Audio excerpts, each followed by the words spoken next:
नमस्कार दोस्तों, थिंकाइस में आप सभी का स्वागत है। आज हम उत्तर प्रदेश पीसीएस प्रीलिम्स परीक्षा 2019 का सीसेट पेपर का हम अध्यायवार विश्लेषण सहित व्याख्या देखेंगे। द्वितीय प्रश्न पत्र का हल देखेंगे।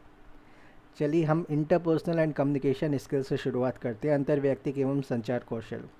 The study of temporal communication is known as, कालिक संप्रेषण का अध्ययन माना जाता है क्रोनेमिक्स के रूप में। संप्रेषण के अंतर्गत कालिक संप्रेषण समय तथ्य को संदर्भित करता है, जिसे क्रोनेमिक्स कहा जाता है। इसके अंतर्गत समय का प्रयोग एक महत्वपूर्ण तत्व है। अगला है, the golden rule is basic to every system of ethics ever devised and everyone accepts it in some form और other. It is therefore undeniably sound moral principle. It involves the fallacy of golden rule सर्वोत्तम नियम नीति शास्त्र की हर प्रणाली में निहित होता है और हर आदमी किसी न किसी रूप में इसे स्वीकारता है। अतः यह अकाट्य रूप से स्वस्थ नैतिक सिद्धांत है। इसमें निहित तर्क दोष कौन सा है? तो यह है आर्ग्यूमेंटम एड पॉपुलम, लोकोत्तेजक। क्या है? लोकोत्तेजक। नीति शास्त्र की हर प्रणाली में सर्वोत्तम नियम निहित होता है, वह प्रत्येक व्यक्ति अलग अलग रूपों में इसे स्वीकारता है। अतः यह स्वस्थ नैतिक सिद्धांत है, परंतु तर्क दोष के रूप में लोकोत्तेजक इसमें शामिल है। वस्तुतः लोकोत्तेजक एक तार्किक गिरावट है जो तब होती है जब किसी चीज़ को सही या अच्छा माना जाता है, क्योंकि यह चीज़ लोकप्रिय है। निसंदेह कई लोकप्रिय धारणाएं सच हैं, परंतु उनकी सच्चाई उनकी लोकप्रियता का अर्थ नहीं है। अगला है, which one of the following is not a rule for estimating the subjective probability of outcomes of any decision। निम्नलिखित में से कौन सा एक किसी निर्णय के परिणाम की व्यक्तिनिष्ठ संभाव्यता के अनुमान का नियम नहीं है? तो हमें गलत बताना है। तो कौन सा नहीं है? एसेसिंग यूटिलिटी, उपयोगिता का आकलन। और कौन कौन से हैं? उसमें रिप्रेजेंटेटिवनेस आता है, प्रतिनिध्यात्मकता। दूसरा है अवेलेबिलिटी, उपलब्धता। तीसरा है एडजस्टमेंट, अभियोजन। व्याख्या देख लेते हैं। आकलन एक संक्षिप्त प्रक्रिया है जिसका उद्देश्य अभिव्यक्ति क्षमता, अनुभूति आदि का मापन करना है। किसी निर्णय के परिणाम की व्यक्तिनिष्ठ संभाव्यता के अनुमान के नियम के अंतर्गत उपयोगिता का आकलन शामिल नहीं है, जबकि प्रतिनिध्यात्मकता, उपलब्धता और अभियोजन इसमें शामिल है। अगला है, in which of the following decision making style low tolerance for ambiguity is found. निम्नलिखित निर्णय शैली में से किसमें अस्पष्टता के लिए निम्नतर सहनशीलता पाई जाती है? तो डायरेक्टिव स्टाइल, निर्देशात्मक शैली में पाई जाती है। डायरेक्टिव स्टाइल निर्देशात्मक शैली में। अस्पष्टता के लिए निम्नतर सहनशीलता निर्देशात्मक शैली में पाई जाती है। नियम व कानून निर्देशात्मक नेतृत्व शैली के प्राथमिक तत्व हैं। कुछ नियमों का एक विशिष्ट प्रकार से पालन किया जाना चाहिए तथा निर्देशक इस तथ्य को प्रभावी ढंग से संवाद करने में सक्षम होना चाहिए। अतः स्पष्ट है कि निर्देशात्मक शैली के अंतर्गत अस्पष्टता प्राथमिक है। According to communication as interaction perspective feedback is. संप्रेषण अंतःक्रिया के रूप में परिप्रेक्ष्य के अनुसार प्रतिपुष्टि क्या है? समटाइम्स अनइंटेंशनल, कभी कभी गैर इरादतन होती है। संप्रेषण दो या दो से अधिक व्यक्तियों के मध्य लिखित, मौखिक, सांकेतिक या प्रतीकात्मक माध्यम से विचार एवं सूचनाओं के प्रेषण की प्रक्रिया है। इसमें मुख्य व आवश्यक तत्व संदेश है। इस प्रकार अंतःक्रिया के रूप में संदेश कभी कभी बिना उद्देश्य अर्थात गैर इरादतन भी प्रेषित होता है। ये निश्चयात्मक भी नहीं होता। इसे निम्न रूप में कहा जा सकता है। तो इसमें संदेश है, तो संदेश सबसे पहले प्रेषक है और फिर संदेश है और प्राप्तकर्ता है और प्रत्युत्तर है। ये चार चीज़ें हैं। तो प्रेषक से प्राप्तकर्ता की ओर संदेश जाता है और उसका प्रत्युत्तर दिया जाता है। In case of complex problems group performance is higher in. जटिल समस्याओं की स्थिति में समूह निष्पादन उच्चतर होता है। डिसेंट्रलाइज नेटवर्क में, विकेंद्रीकृत नेटवर्क में। जटिल समस्याओं के संदर्भ में विकेंद्रीकृत या विकेंद्रित संचार में समूह निष्पादन ग्रुप परफॉर्मेंस उच्चतर होता है। विकेंद्रित यानी डिसेंट्रलाइज नेटवर्क के अंतर्गत सहयोगी चुनौतीपूर्ण वातावरण में विचारों की खोज करने व उन्हें साझा करने में समूह कार्य को बहुत तरीके से प्रयोग कर सकते हैं। वस्तुतः ये बुद्धिशीलता के नियम पर आधारित है, अर्थात जितने अधिक लोग उतने अधिक विचार। अगला है what are the barriers to effective communication. प्रभावी संप्रेषण में अवरोधक क्या है? तो moralising, being judgemental and comments of consolation, नीति प्रवचन, निर्णय परक होना और सांत्वना प्रदायी टिप्पणियाँ, ये क्या है? अवरोधक हैं। और कौन कौन से अवरोधक नहीं हैं? Dialogue, summary and self review, संवाद, सारांश और आत्मसमीक्षा, use of simple words, cool reaction and defensive attitude, सरल शब्दों का प्रयोग, शांत प्रतिक्रिया और रक्षात्मक अभिवृत्ति, personal statement, eye contact and simple narration, व्यक्तिक कथन, नज़र मिलाना और सरल वर्णन। प्रभावी संप्रेषण में मुख्य रूप से निम्न अवरोधक शामिल होते हैं। अवरोधक बैरियर्स को देख लेते हैं। भाषा संबंधी अवरोध है सीमेटिक बैरियर्स, संगठनात्मक अवरोध है ऑर्गेनाइजेशनल बैरियर, भावनात्मक अवरोध है इमोशनल बैरियर्स, और फिर आते हैं आपके भौतिक अवरोध फिजिकल बैरियर्स, व्यक्तिगत अवरोध पर्सनल बैरियर्स, अन्य अवरोध अदर बैरियर्स। प्रश्नानुसार नीति प्रवचन भावनात्मक अवरोध, निर्णय परक होना चयनात्मक अवरोध होना, चयनात्मक होना, व सांत्वना प्रदायी टिप्पणियाँ भावनात्मक अवरोध प्रभावी संप्रेषण में अवरोधक का कार्य करते हैं। अगला है a group effort of generating alternative ideas that can help a manager solve a problem is called.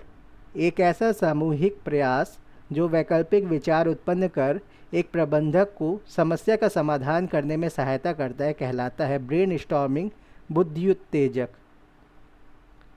व्याख्या देख लेते हैं। बुद्धि उत्तेजक अथवा बुद्धिशीलता का अर्थ है अवधारणाओं व विचारों को सोचने का तरीका तथा समस्या सुलझाने में समाधान रूप में प्रदर्शित होना। इसके अंतर्गत लोगों का एक समूह में होना आवश्यक है जो बिना किसी आलोचना अथवा निर्णय के मात्र विचारों को संदर्भित करे, जिससे एक प्रबंध को समाधान तक पहुंचने में आसानी हो। इसे इस नियम प्रकार से समझा जा सकता है। तो मूल्यांकन है यहाँ पे दिया है। वातावरण है तो तनाव मुक्त वातावरण होगा तो अच्छा मूल्यांकन होगा। वातावरण के बाद विषय आता है। विषय में परिचर्चा मात्र विषय पर ना कि आलोचना व निर्णय। फिर विषय के बाद मात्रा आती है और वैधता आती है। तो मात्रा और वैधता, जितने अधिक लोग उतने विचार लाभदायक। फिर आता है आपका वैधता के बाद संग्रह। संग्रह में हम देखेंगे सभी विचार तथ्यात्मक व वैध हों ताकि त्वरित निष्कर्ष तक पहुंचा जा सके। सभी विचार को लिखित रखा जाए ताकि वे स्मरण में रहें, और इन सभी का आप मूल्यांकन करेंगे। तो तनाव मुक्त वातावरण का मूल्यांकन होगा परिचर्चा मात्र विषय पर ना कि आलोचना व निर्णय। जितने अधिक लोग उतने विचार लाभदायक। सभी विचार तथ्यात्मक व वैध हों ताकि त्वरित निष्कर्ष तक पहुंचा जा सके। सभी विचार को लिखित रखा जाए ताकि वे स्मरण में रहें। इन सभी का मूल्यांकन होगा। वातावरण, विषय, मात्रा, वैधता और संग्रह, इन सभी से होते हुए प्रक्रिया मूल्यांकन तक पहुंचेगी। Which of the following does not characterize grapevine. जन प्रवाद ग्रेप वाइन की निम्नलिखित में से कौन सी विशेषता नहीं है? तो इसमें it is controlled by management, यह प्रबंधन द्वारा नियंत्रित होता है, यह इसकी विशेषता नहीं है। इसकी विशेषताएं क्या क्या हैं? There is freedom to move in any direction, इसमें किसी भी दिशा में जाने की छूट होती है। It is likely to satisfy group members social needs, it is likely to satisfy group members social need, यह समूह सदस्यों की सामाजिक आवश्यकताओं को संतुष्ट करने को उद्यत होता है। It is largely use to serve the self interest of people in it, यह इसमें शामिल लोगों के स्वहितों को पूरा करने के लिए व्यापक रूप से प्रयुक्त होता है। जन प्रवाद, जिसको ग्रेप वाइन भी कहते हैं, अनौपचारिक संचार का एक रूप है जो आंतरिक व बाहरी दोनों अनौपचारिक चैनलों को संचालित करता है। अतः ये सभी संगठनों में पाया जाता है। इस पद्धति से किसी भी सूचना को यथाशीघ्र ही फैलाया जा सकता है। इसकी सबसे प्रमुख विशेषता है कि यह किसी निश्चित पद्धति का पालन नहीं करता, अर्थात यह किसी प्रबंधन द्वारा नियंत्रित नहीं होता। यह राय, संदेह व अफवाहों को पारित करता है जो आमतौर पर औपचारिक माध्यमों से संचारित नहीं होते। अगला है the context of face to face communication is, आमने सामने के संप्रेषण का संदर्भ होता है सिंक्रोनस, समकालिक। वार्तालाप का अर्थ है लोगों के मध्य अनौपचारिक चर्चा, जब कोई व्यक्ति अन्य व्यक्ति से अपने विचारों व राय का दोनों की उपस्थिति में आदान प्रदान करता है तो इसे आमने सामने का संप्रेषण, फेस टू फेस कम्युनिकेशन कहा जाता है। आमने सामने संचार के कई लाभ हैं। यह संचार विशेष रूप से चर्चा के लिए उपयुक्त है क्योंकि यह श्रोता की तत्काल अर्थात समकालिक प्रतिक्रिया है। इसमें श्रोता वक्ता के मध्य बेहतर संयोजन स्थापित होता है जो कि केवल इसी संचार में संभव है। अगला है consider the following statements regarding major function और functions of communication within a group और ऑर्गेनाइजेशन। फर्स्ट है इसका it acts of control member behaviour. Second है इट फोस्टर्स मोटिवेशन। थर्ड है it provides emotional expression of feelings. Fourth है it facilitates decision making. Select the correct answer using the codes given below. किसी समूह या संगठन में संप्रेषण के प्रमुख कार्य या प्रकारों के बारे में निम्नलिखित कथनों पर विचार कीजिए। पहला, यह सदस्यों के व्यवहारों को नियंत्रित करता है। यह अभिप्रेरणा को बढ़ावा देता है। यह भावनाओं को संवेगात्मक अभिव्यक्ति का अवसर प्रदान करता है। यह निर्णय लेने को सहज बनाता है। निम्नलिखित कूट का उपयोग करते हुए सही उत्तर चुनना है आपको। तो इसका डी सही है। 1 2 3 एंड 4, 1 2 3 4 सभी सही हैं। समूह संचार व्यक्तियों के एक समूह के सदस्यों के मध्य बातचीत को संदर्भित करता है। समूह संप्रेषण में प्रतिपुष्टि कितनी अधिक होगी यह समूह के प्रधान तथा उसके सदस्यों पर परस्पर संबंधों पर निर्भर करती है। संगठन समूह से भिन्न 100 या 200 सदस्यों का हो सकता है। इसके अंतर्गत इस प्रकार के संप्रेषण से सदस्यों का व्यवहार नियंत्रित होता है तथा उन्हें अपनी संवेगात्मक अभिव्यक्ति का अवसर प्राप्त होता है। इससे सदस्यों में अभिप्रेरणा की वृद्धि होती है तथा वह निर्णय लेने में सहज महसूस करते हैं। अगला है another name of the interpersonal communication is, अंतर्वैयक्तिक संप्रेषण का एक अन्य नाम है। इंटरपर्सनल कम्युनिकेशन की बात कर रहे हैं हम, तो इसका है डायडिक कम्युनिकेशन, द्विक संप्रेषण। डायडिक कम्युनिकेशन, द्विक संप्रेषण। अंतर्वैयक्तिक संप्रेषण के अंतर्गत दो व्यक्तियों के मध्य संपर्क होना आवश्यक है, अर्थात दो व्यक्तियों के मध्य विचारों, भावनाओं, सूचनाओं का प्रत्यक्ष या अप्रत्यक्ष आदान प्रदान। अतः अंतर्वैयक्तिक संप्रेषण दो तरफा प्रक्रिया होती है। इसी आधार पर इसे द्विक संप्रेषण भी कहा जाता है। इसके अंतर्गत प्रतिपुष्टि का महत्वपूर्ण स्थान है फीडबैक का। अगला है हमारा in interpersonal communication the functions of source receiver are perform by. अंतर्वैयक्तिक संप्रेषण में स्रोत प्रापक के प्रकार निभाए जाते हैं ईच इंडिविजुअल, प्रत्येक व्यक्ति के द्वारा। अंतर्वैयक्तिक संप्रेषण से आशय दो व्यक्तियों के बीच विचारों, भावनाओं व सूचनाओं के प्रत्यक्ष या अप्रत्यक्ष आदान प्रदान से है। इसमें प्रतिपुष्टि एक महत्वपूर्ण तत्व है क्योंकि इसी के आधार पर संप्रेषण की प्रक्रिया आगे बढ़ती है। अतः इसमें स्रोत प्रापक, सोर्स रिसीवर के प्रकार्य प्रत्येक व्यक्ति के द्वारा निभाए जाते हैं। Which term is used for communication through colours. रंगों से संप्रेषण के लिए किस शब्द का प्रयोग किया जाता है? इसको क्रोमैटिक, रंग विद्या कहते हैं। रंग एक शक्तिशाली व महत्वपूर्ण संचार उपकरण है जो कि धार्मिक, राजनीतिक, सामाजिक, सांस्कृतिक प्रभावों से बंधा है। ये हमारे मन को प्रभावित करते हैं, अतः हम स्वयं को उन रंगों में घेर लेते हैं जो हमारे मन पर सकारात्मक प्रभाव डालें। रंगों से संप्रेषण के लिए रंग विद्या, क्रोमैटिक शब्द का प्रयोग किया जाता है। An individual's ability to communicate effectively with others is called. दूसरों के साथ प्रभावी संप्रेषण करने की किसी व्यक्ति की क्षमता कहलाती है इंटरपर्सनल कॉम्पिटेंस, अंतर्वैयक्तिक दक्षता। अंतर्वैयक्तिक दक्षता एक प्रकार से संचार चुनने की विषय क्षमता है जो देय स्थितियों में सर्वाधिक प्रभावी हो, अर्थात इसके माध्यम से दूसरे से प्रभावी संप्रेषण किया जा सकता है। इस प्रकार की दक्षता किसी भी संप्रेषण के लक्ष्यों को प्राप्त करने के लिए व्यक्ति को सक्षम बनाती है जो इसमें शामिल सभी पक्षों हेतु उपयुक्त होती है। अंतर्वैयक्तिक दक्षता में ज्ञान, कौशल और प्रेरणा होती है।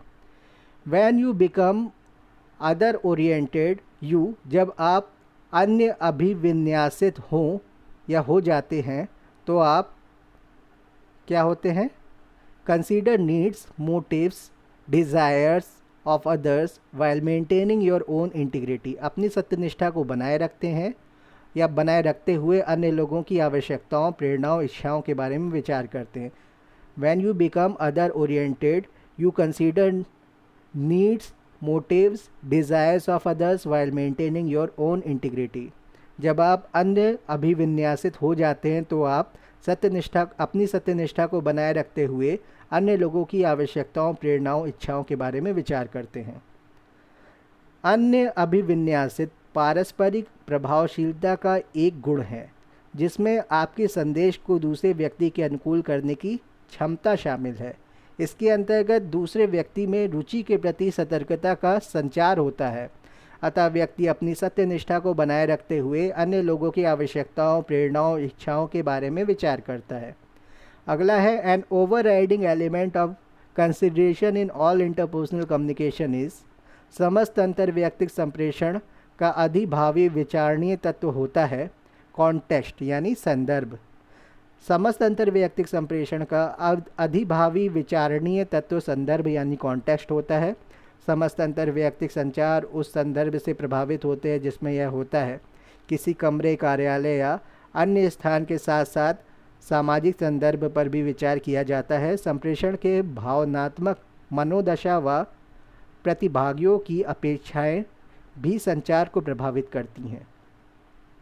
Which one of the following may be harmful in terms of effective decision making by the group members? निम्न में से कौन सा समूह सदस्यों द्वारा प्रभावी निर्णय निर्माण के संदर्भ में हानिकारक हो सकता है? एक्सट्रीम कोहेसिवनेस, चरम संशक्तिशीलता। और कौन से हानिकारक नहीं होते हैं? उसमें कमिटमेंट फॉर द गोल, लक्ष्य के प्रति समर्पण, ऑनेस्टी एंड क्रेडिबिलिटी, ईमानदारी और विश्वसनीयता, इफेक्टिव ट्रेनिंग एंड एक्सपीरियंस, प्रभावी प्रशिक्षण तथा अनुभव। उत्तर देख लेते, व्याख्या देख लेते।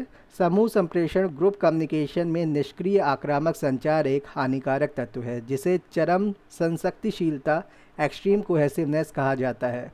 इसका सीधा नकारात्मक प्रभाव होता है। अक्सर ये सूक्ष्म होते हैं जिन्हें आक्रामकता या टकराव के रूप में नहीं देखा जा सकता, परंतु यदि बार बार इस प्रकार का अनुचित व्यवहार किया जाता है तो इसे आक्रामक अथवा चरम संशक्तिशीलता माना जाएगा। That new student says that I am his favorite professor and he must be telling the truth because no student would lie to his favorite professor. Identity, the fallacy involved in the passage. तो इसमें क्या है? वह नया छात्र कहता है कि मैं उसका प्रिय प्राध्यापक हूँ और उसकी बात अवश्य ही सत्य होगी, क्योंकि कोई भी विद्यार्थी अपने प्रिय प्राध्यापक से कभी झूठ नहीं बोलता। गद्यांश में निहित तर्क दोष को पहचानना है। यह है पैटिटियो प्रिंसिपाई, चक्रक है, ये चक्रक दोष है इसमें। विच factors influence the choice of communication partners? संप्रेषण प्रतिभागियों का चयन किन कारकों द्वारा प्रभावित होता है? प्रॉक्सिमिटी, यूटिलिटी, लोनलीनेस, सानिध्य, उपयोगिता और अकेलापन। और कौन से कारक जो प्रभावित नहीं होते? संप्रेषण प्रतिभागियों का चयन किन कारकों द्वारा प्रभावित होता है और किन कारकों द्वारा प्रभावित नहीं होता है? यूटिलिटी, उपयोगिता, सीक्रेसी, गुप्तता और डिसोनेंस, असंवादिता। सीक्रेसी, गुप्तता, असंवादिता, डिसोनेंस, डिसेप्शन, छल, डिसिमिलैरिटी, विषमता, डिसोनेंस, असंवादिता और डेविएंस, विपथन। व्याख्या देख लेते हैं। संप्रेषण प्रतिभागियों का चयन निम्न कारकों द्वारा प्रभावित होता है। इन्हें संदेश वितरण की प्रक्रिया में सहायता हेतु अनिवार्य माना जाता है। सानिध्य अथवा निकटता, उपयोगिता और अकेलापन। अब इसके बाद है हमारा डिसीजन मेकिंग एबिलिटी, निर्णय क्षमता। The essence of decision making is, निर्णय क्षमता का सार है चूजिंग बिटवीन अल्टरनेटिव्स, विकल्पों के मध्य चयन करना। निर्णय निर्माण या क्षमता प्रशासनिक व्यवहार का एक महत्वपूर्ण अंग है व यह प्रशासन के गत्यात्मक पक्ष की प्रस्तुति करता है। निर्णयन का शाब्दिक अर्थ है अंतिम परिणाम पर पहुंचना, जबकि व्यवहारिक दृष्टिकोण से इसका अर्थ है निष्कर्ष पर पहुंचना। आर.ए. विलियम्स के अनुसार निर्णय विभिन्न विकल्पों के चुनाव की सरलतम विधि है।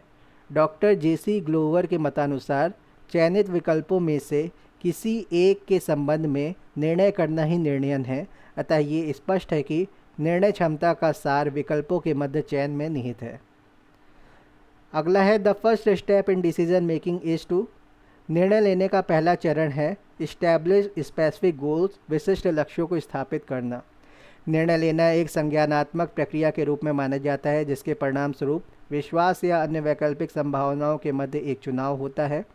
तर्कसंगत निर्णय लेने में ठोस उद्देश्य शामिल होते हैं, अतः निर्णय में प्रथम चरण किसी के उद्देश्यों को जानना अथवा विशिष्ट लक्ष्यों को स्थापित करना होता है। इस प्रक्रिया में निम्न चरण शामिल होते हैं: उद्देश्यों लक्ष्यों को जानना, समस्या को पहचानना, समस्या का विश्लेषण, प्रासंगिक जानकारी एकत्र करना, सर्वश्रेष्ठ समाधान का चयन, कार्रवाई में निर्णय लेना, प्रतिक्रिया सुनिश्चित करना। विच of the following decision making technique involves structured rules for generating ideas? निम्नलिखित में से किस निर्णय निर्माण तकनीकी में विचारों का योगदान देने के लिए संरचित नियम समाहित होते हैं? नॉमिनल ग्रुप टेक्निक, नामिक समूह तकनीकी। नामिक समूह तकनीकी नॉमिनल ग्रुप टेक्निक को समूह के मंथन के लिए एक संचरित पद्धति के रूप में परिभाषित किया गया है। तो नामिक समूह तकनीकी नॉमिनल ग्रुप टेक्निक को समूह के मंथन के लिए एक संचरित पद्धति के रूप में परिभाषित किया गया है, जो सभी से निर्णय निर्माण में विचारों के योगदान हेतु प्रोत्साहित करता है। यह तकनीकी मुद्दों, समस्याओं और समाधानों के सापेक्ष महत्व पर त्वरित समझौते की सुविधा देता है। नामिक समूह तकनीकी के तहत चर्चा का प्राथमिक उद्देश्य स्पष्टीकरण है। अगला है the mental function which does not help in the problem solving is. वह कौन सा मानसिक प्रकार है जो समस्या समाधान में सहायक नहीं है? तो गलत बताना है कौन सा सहायक नहीं है। फंक्शनल फिक्स्डनेस, प्रकार्यात्मक स्थिरता। और कौन कौन से सहायक है मानसिक प्रकार में, मेंटल फंक्शनिंग में? तो प्रॉब्लम सॉल्विंग में मेंटल फंक्शन कौन सा ऐसा है जो प्रॉब्लम सॉल्विंग में सहायक है? इसमें आता है हाइपोथीसिस फॉर्मुलेशन, परिकल्पना निरूपण, इनसाइट अंतर्दृष्टि, मीन्स एंड एनालिसिस, साधन साध्य विश्लेषण। और सहायक कौन सा नहीं है? फंक्शनल फिक्स्डनेस।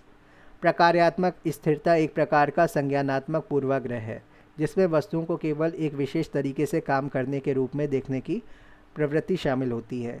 कार्यात्मक प्रकार्य लोगों को किसी वस्तु के लिए उपयोग की पूरी श्रृंखला को देखने से रोक सकती है। यह समस्या समाधान के बारे में विचार की क्षमता को प्रभावित कर सकती है, अतः ये समस्या समाधान में सहायक नहीं होती। चलिए धन्यवाद, आगे के लेक्चर हम बाद में करेंगे।